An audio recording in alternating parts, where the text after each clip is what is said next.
had to confront my shadows many times. So I am familiar with them. I'm not saying that they are my best friends or that I can't always escape them. I do.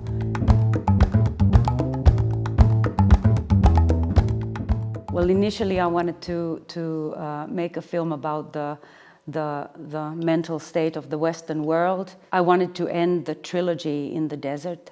But then when I went to the desert, it completely changed me and moved me in a way that I wasn't really expecting, because I was coming from Europe, where everything was, had been closed.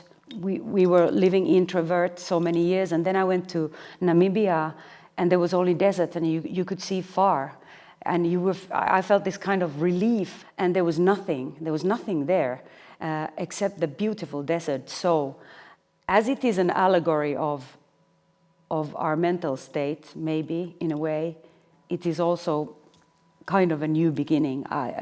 There is something divine there that I think ended up in the film. When I think of the desert, it easily brings you into a situation where you are confronted with your shadow.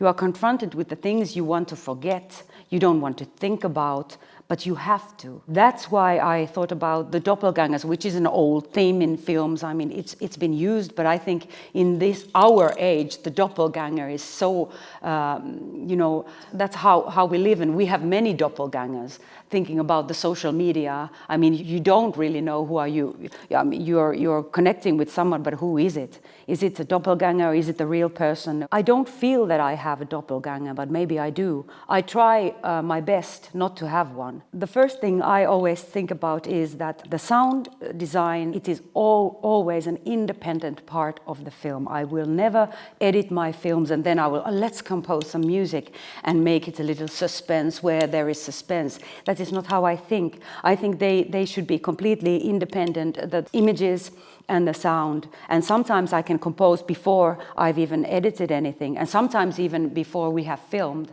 So sometimes I film for a music I have composed, and I work with them at the same time I edit. Sometimes I even write, and I make all sounds are made, later on, even the dialogues. So it's quite a task, but I think I couldn't do it any other way. I always have to have some idea of what I'm doing next, because otherwise, if I end a project without that, I will be in deep abyss, feeling sort of very depressed.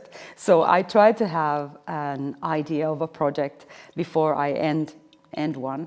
But I don't think I will continue with the letters anymore. But I won't say I won't. I don't know. We will see what happens next. But I have an idea what I'm going to do. If you want to see something unconventional, beautiful, interesting, political, come and see my film, E.